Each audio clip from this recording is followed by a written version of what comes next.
Hi everyone, it's Amanda from LHL. I'm doing a video today for my favorite products for working out and home gyms. I wanted to discuss ways that we can scale a home gym to a small space, especially, or to a big space. So scaling up and scaling down based on the amount of space you have, because it really doesn't make sense to lose an entire room in almost any case, any situation, to lose an entire room to working out. But if it's a huge goal of yours, then by all means, sacrifice a room. Hell, take your living room. It doesn't matter. It's up to you and what you're doing with your life and the people that live in your house. So I'm going to show you today a little bit about how I've scaled throughout the years. So for starters, we're just going to talk about the yoga mat and the Pilates mat that I have.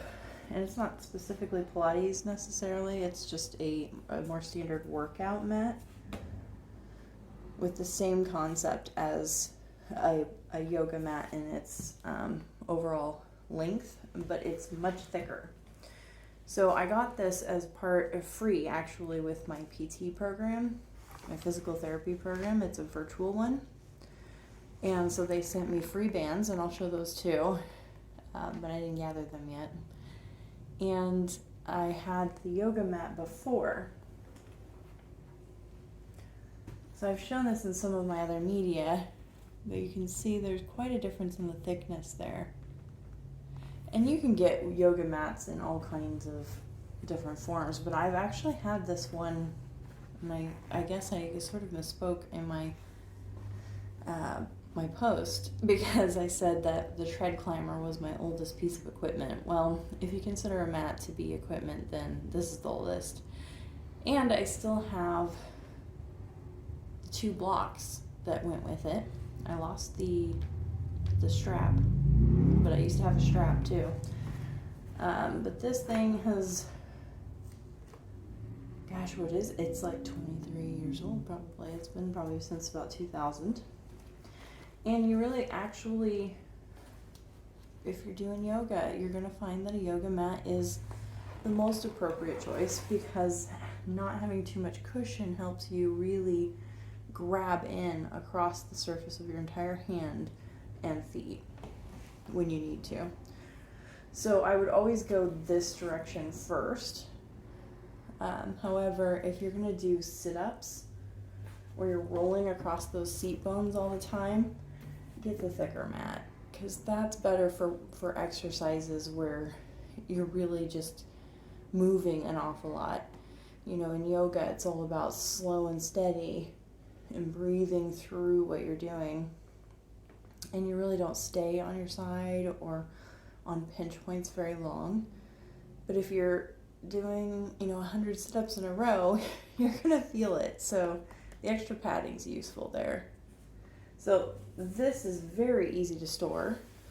Obviously, it's just sitting here beside my vent in a very visual place so that I remember to do yoga. So that's why I put it here. So it's out and about, and I can show you, I have an awful lot of living room floor here. And this is where I put also the Pilates reformer, which I'll show you as well. A Pilates reformer is definitely a more difficult piece of equipment to work into a home gym at all, but I can fit it in my closet, and it will wheel around this little L hallway I have back out into this main space that then I can spread it out. I'm gonna make everybody sick, sorry.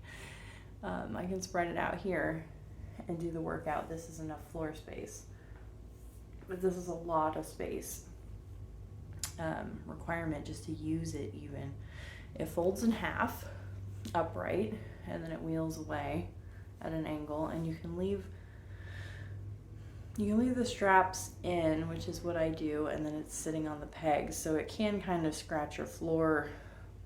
This is an older wood floor, but I do see some marks on it occasionally. So I don't know if we catch gravel in it, and the gravel is than dragging on the floor sometimes with the wheels. I'm not sure, but it's a pretty good option if you have the space like this. And then you don't need a room necessarily for it, but you do need the room for it. You need space to use it, but you don't have to have a dedicated room to use it. Okay, here we go. This is the corner that it has to make.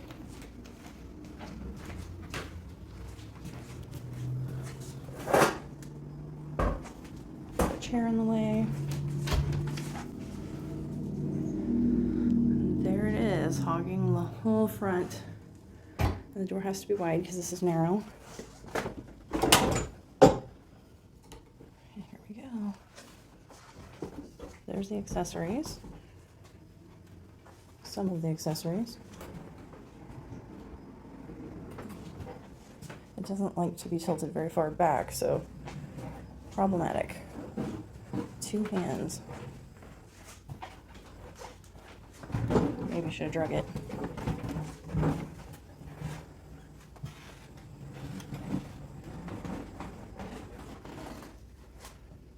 All right. And now because that's unlevel, we have to spread it out to stand it up. This is usually a 2-handed job.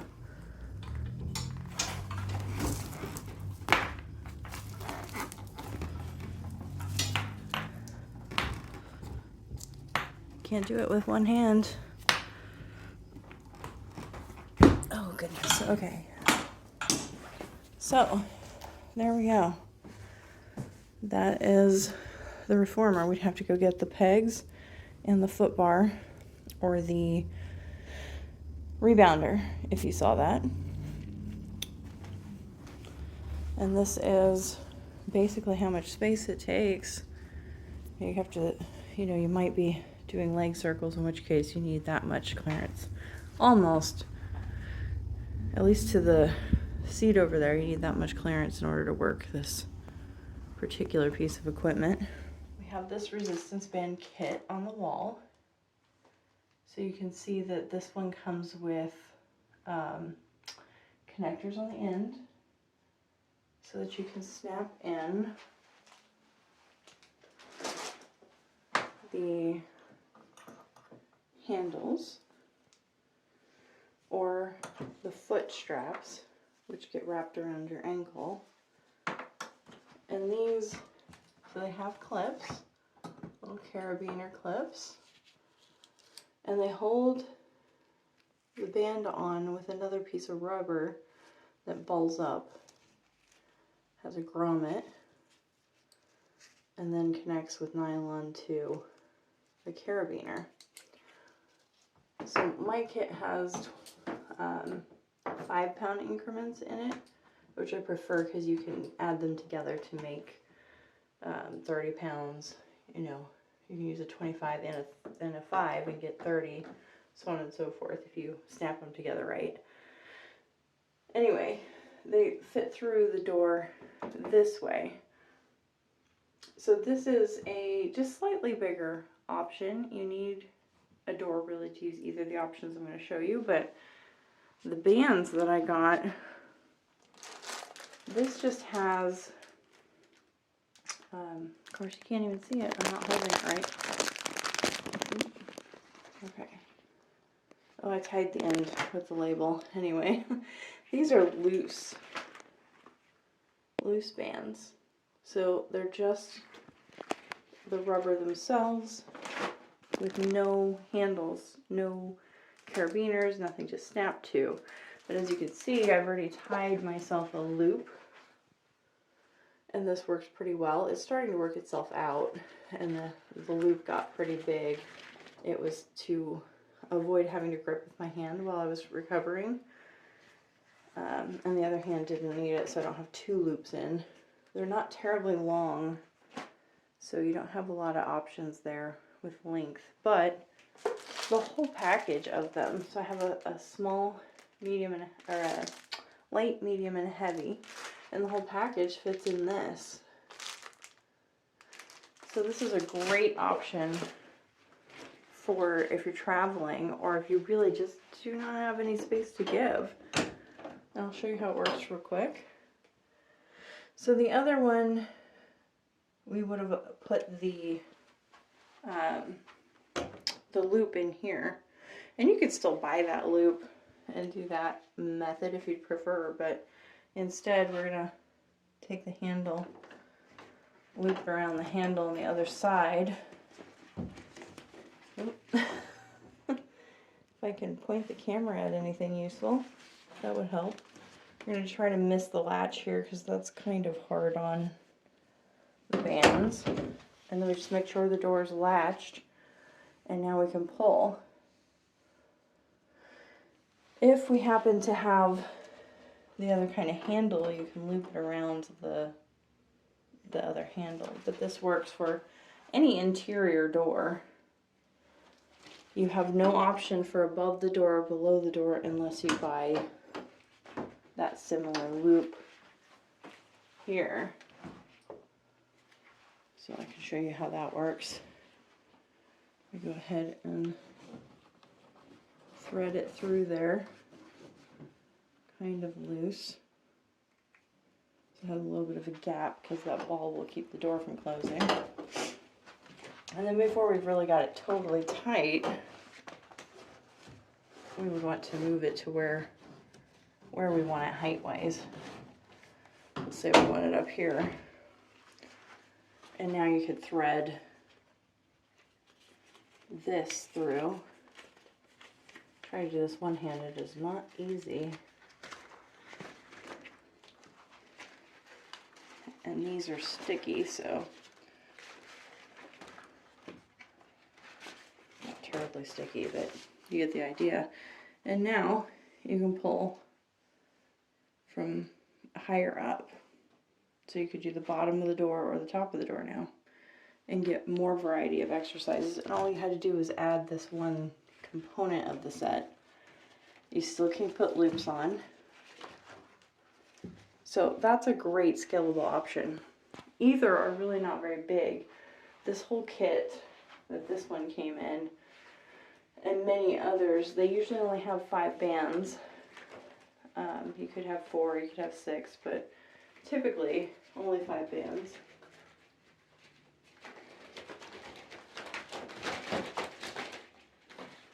Give up. I just give up. They fit into they fit into a small bag. It's just that they're much heavier because of all of these metal attachments on everything. The whole thing is just, the kit hangs heavier. It's more to travel with. It's heavier to take, you know, in your backpack to take around constantly especially if you're backpacking. Which you may not have a door, so you got to keep that in mind. They can also be used on the floor where you're raising your hands, but that'll limit your options. So, yeah, anyway. Those two are both pretty good, scalable gym ideas. And then if you want to be really annoying, you add the ball in.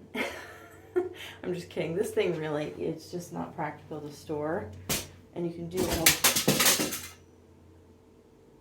oops. Oops. That's just sad. I kind of knew that was going to happen. Don't play with it. Don't play with it. Okay. Shh. Just sit there. Sit there and be gentle. Oops. Okay. So I wouldn't recommend putting that in a small gym. Like if you just have a little closet or you just want to do a bulletin board workout space, there's really no room for it on here. And it's not that value added in a workout, so I'd skip it. The bike is not too shabby. I got it on a sale at the time. Who knows what the price is at the moment. So I think I paid maybe $300 for it, around there, maybe $350. Can't really be sure. You know, I don't know about you, but I don't like working out in front of a wall, so yeah, we got quite a bit of space there. And then we look at the TV.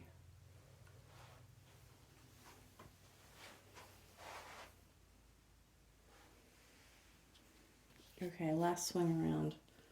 Really, I swear it. Last swing. What I would recommend for small gyms is really sticking with these resistance bands for any kind of, and of course this is assuming you're not weightlifting. You're not specifically trying to weight train. If you want to do that, definitely you got to get free weights. You got to be skilled enough to use free weights properly, or you need to be in a gym. It's the best place for that kind of equipment, or you want variety. So I definitely recommend, seeking the help of a professional to learn technique so you don't injure yourself, because that's no joke. Same with running. If you're on a big running program, or you're gonna run a marathon, that type of thing, go to the pros. Definitely don't listen to me. But for just getting, like right now I'm doing a 45-minute workout, and it's half one thing and half another thing. So resistance training, it'll be half resistance and half some form of stretching, usually yoga, or I'm doing walking and just sort of increasing my pace and distance on walking. So yeah, if you're doing those things, use the outdoors for sure. Keep up with these more compact options for resistance training. Show myself in the mirror over there. I would have a mirror personally, or have one that you can work out in front of. I think that's useful for form, but only on resistance training. You don't need it for walking or running. It's really more important that you do some form of entertainment while you're running. So it can be headphones. You can just listen to your actual music on your phone, right? Stereo, watch a video. You can use your phone as a video too. So that would be the way I would do the smaller gym. And this little packet, obviously, it can be put anywhere as far as, where you want to store this deal. It's actually in my closet with the stuff that I would pack to travel, so I could take it and go. And it's very unlikely that I'd need all 3 bands too at the same time. I mean, I'd be working on probably the same resistance in every training program. So therefore I could just bring one of the bands. I don't necessarily even need to bring the little pouch. The same might be true for the resistance bands over here, but they're definitely going to be heavier.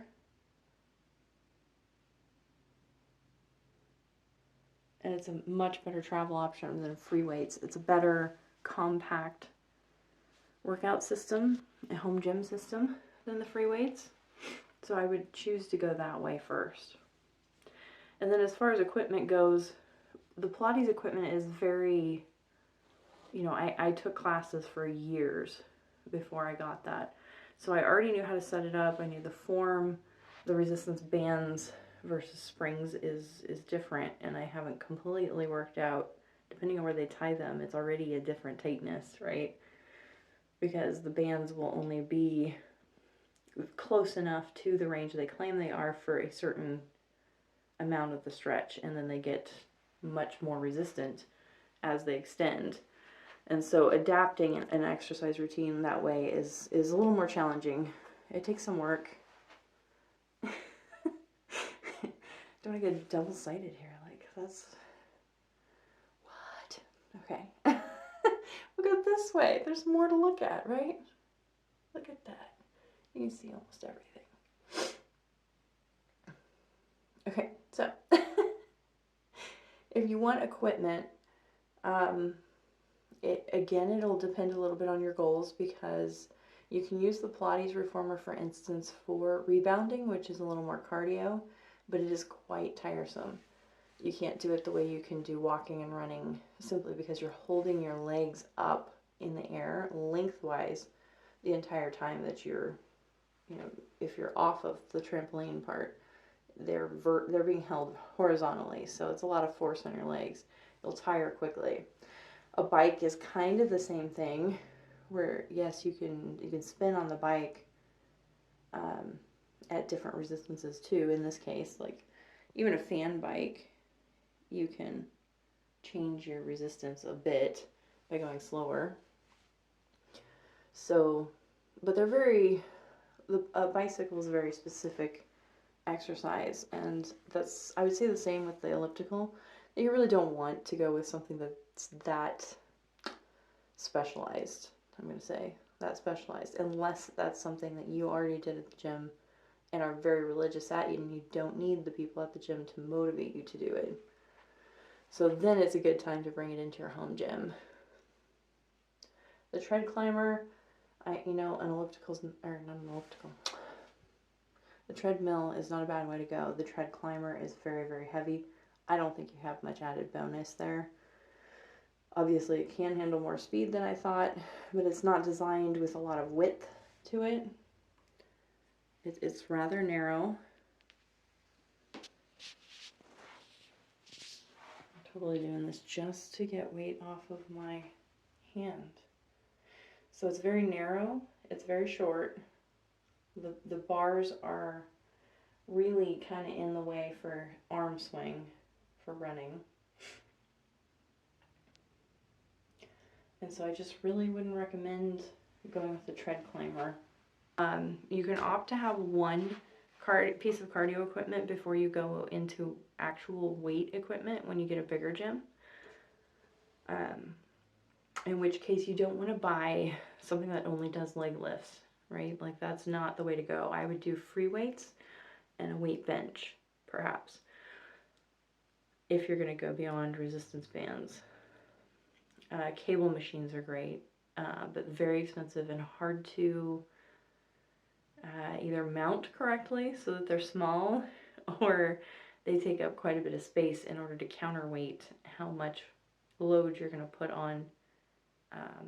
And you can have a shared weight stack. That's usually the cheapest in-home option, and it'll take the least amount of space, but they're still going to be huge. If I were to add one, I would lose that entire cutout, basically, and a little into the floor. That's how large they are. There's really not a good small option unless you're willing to mount stuff to your own, for the frame of your house and really risk it coming loose. Otherwise, they're big. So you start getting into weight equipment and it's large, but free weights are not a big change. So you can add free weights into your home gym pretty easily, but you need to know how to use free weights properly, because it's also easier to injure yourself from using too much weight or bad form. So a little weight bench would be no big deal. It's very similar size to the bench I have. Okay, similar in size to the bench that I have down there. And then you could just have a little like triangle tier of weights. You'll put them on a cart and roll them away. I think there are benches that fold up. You want to be a little careful of the weight limit on those benches. So that's what I would add if you want to start into weights. But now we're starting to get into a bigger room than I have. Basically, I'd have to give up one of these two cardio pieces in order to add one piece of weightlifting equipment. And then this is a small room, so people do have, unfinished basements that they might choose to put even more equipment in. And go for it. By all means, go for it. Just keep in mind the use you're going to get out of it versus how much money you're putting into it. And if you're fine with that, awesome. I've bought everything in here over the course of, let's see, it's at least been 2010 is when I got the tread climber, and I'm pretty sure I had the Pilates weight bar before then. Not maybe much before then though, and then the little 3-pound weights over there, which are pretty useless. 3 pounds is it's weak. It's pretty weak. But those are my earliest pieces of equipment down here. The yoga mat, as I mentioned before, is like from 2000, so, I've acquired stuff over time, and I've acquired the house over a lot of time. So I was in apartments before that, and I couldn't do couldn't sacrifice or couldn't pay the rent for a second room to do an exercise room. Whereas in my house, I can have the exercise room. This is one of 4, and it's the non-conforming bedroom. But there are 3 conforming bedrooms in this house, and then this one is non-conforming, and it's tiny. Didn't really know what else to do with it except to make it an exercise or meditation or something kind of room. And honestly, I don't know what would go in a meditation room, so this is what we've got. And I've picked up gym activities a lot more since a bit before I acquired the house. So when I moved in, that's kind of what I thought I would do with it. Yeah, so excellent, right, excellent. So you can either get the little pouch, and that's it. You walk outside, you have clothing to properly walk outside with, and you have these resistance bands, and that's got your weight resistance. You can also do body weight resistance, right? A yoga mat and these bands, and now you can do body weight resistance activities along with walking and running, or you start upgrading and then doing more measured weightlifting, targeted weightlifting, and you can watch your pace on a treadmill, which is depressing. You don't make it very far on a treadmill. You can see things change outside, but anyway, as you start to have a more structured program, then you can bring more equipment in. But it's great to start with just the yoga mat. Even start with a yoga mat, got some body weight resistance, and a pair of tennis shoes, and just go for a walk. So that's how I would recommend you go about scaling your room. When it comes to organizing a home gym, keep the items by where you're going to use them. So I use the yoga mat upstairs in front of the main TV there, and I like to watch a yoga program. I could do it down here now because I have a TV, but it's warmer up there, and I'm not doing as much cardio, so it makes sense to do my yoga up there. So the yoga mat's up there. Keeping your resistance bands, I didn't need to point that over, but keeping them by a door that you can actually use. So if this were an exterior door, that band system doesn't work very well. And frankly, the other band systems don't work as well on an exterior door with a standard handle. So put them near a door that you can do the workout on, that you kind of want to do the workout in. So not on the hall side where you're going to hit your elbows against the wall as you pull back. You need to find the right space to do it in. Corner doors are unfortunately difficult to use resistance bands in. You have to pull away. So like this one, we put the thing in the stopper in the seam of the door on this side, the hinge side, to give it more pinch, right? Because we're going to pull on it hard. And that then makes us come out at an angle. So we have to do our workouts angled instead of being straight. Whereas if we did this other method, we're right here, we've got the space for arms, and we're pulling straight out from the handle, which is over here, so straight out that way. I'm in the corner of the photo frame. I can't do this right. Okay, so anyway, something to keep in mind. You want to organize the thing by where you're going to use it, and really visible and readily easily available is helpful if you're trying to start a new routine. So you can always tuck things away later. It's very easy to do once the habit's established, but when you're trying to establish a habit, you want it to be visual, so you have a cue. And then a pegboard is a great way to go for quick organization, and you'll notice that I have it, let's see, it's probably not quite three feet up. So it's going to be about a little over 2 feet off the ground before the bottom of the board, and then very few things are low anyway. So all my hooks are kind of up high where I am in this zone, sort of, upper arm straight out as high as I can reach that way, and then down to my lower reach just a bit below hip level, and that's really where you want to organize stuff. Lighter things up high, heavier things down low. All of it being off the ground helps you keep good posture and helps you keep from straining something, you know, or just dropping it onto your floor and hurting your floor. For every other circumstance, you can store it up high where you can see things easily. So the weights are actually just a little above my eye level, the resistance numbers, so that I can easily see what I'm grabbing and then run it through the door. The other side isn't labeled at all, so I do have to get the right side up in order for that to work, but those are some tips that I would recommend for when you're setting up your home gym. The other thing is when you have equipment like this, right? We're talking treadmills, cycles, especially the cardio equipment. You want to look at something and you don't want it to be a wall, and yet all the equipment is designed to pack up to the front. You know, we lift a treadmill up to the computer.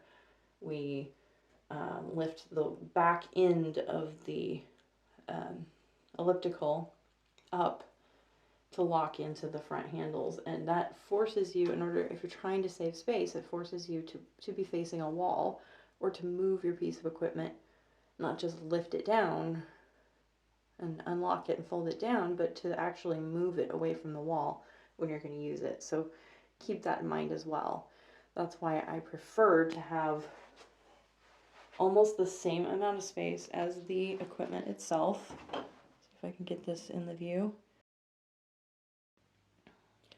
So I've got the room basically split in half here. There's a little bit of room on the back side of both pieces of equipment, and then pretty much the same amount of space on the front side of the equipment.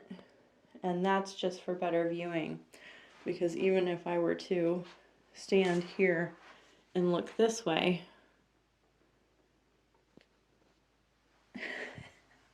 I don't know if that shows up right at all, but basically you're going to feel like you're looking at a wall still.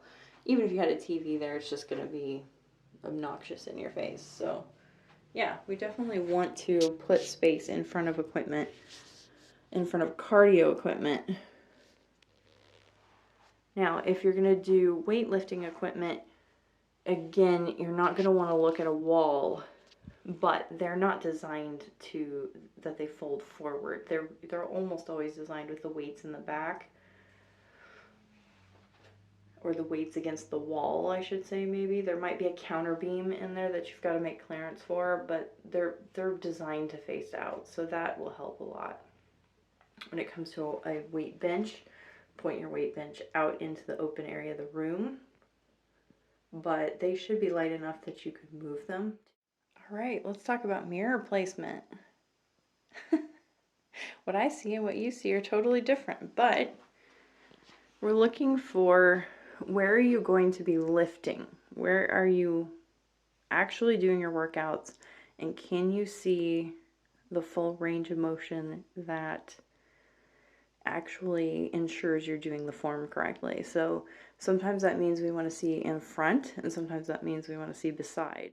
But we're doing our workout over here on the doorknob. See if I can point that way. And this view, starting from this height, lets you see what you're doing. Even as I'm closer, from my angle, I'm still seeing my feet. So you want to be able to see your knees, your hips, your elbows, right? And you don't necessarily need to see your head, but you do need to see shoulders a lot of times. And then the other option would be, if you were going to be facing forward, to go ahead and put another mirror there. But it doesn't matter that I can see myself on the bike so much. But I'm doing my wall squats, if you will, over there. So I can see them head on, so I can see if my knees are pointing in or out. The bike is kind of important too there, that I can see whether my knees are coming in or my shoulders are coming down. So those are options. Thanks for joining me today so I can show you all of my home gym equipment and how I've organized them over the years. I don't have a lot of pictures for you from the past, unfortunately, but since I've lived here in this house for the last 4 years, I've acquired quite a bit of equipment. So the tread climber's always been in the basement, and the yoga mat has always been up here, but everything else has grown in over the last probably actually 2 years. I was doing gym Pilates for 3 or so years before I moved, and it was wonderful. And I really just, anything I wanted to do gym wise I did at the gym, or I tried to do it outdoors. And I moved, and this house is just wonderfully located for outdoor activity. I'm right across from a bike path and a walking path, both of them. And so I do most of my cardio type activity out there, and I've been so much more active since moving here. Even though I do miss my weekly Pilates classes, it's really the people that I miss, right? But everybody's scattered everywhere since COVID, so we all have our reasons for working out. We all have our reasons for having a small gym or no gym, and just a gym membership, going there, or nothing at all. But if you're interested, or you have a reason to incorporate more equipment into your personal spaces, then I hope that this was helpful for you. And I'd love to hear your comments below about your own home gym essentials. Everybody has their own ideas of what is core, especially since we all have different workouts. So I'd love to hear about your gym. And I hope this was helpful. Thank you. Bye. All right, well, thanks for joining me. I'm happy to show you all of my organizing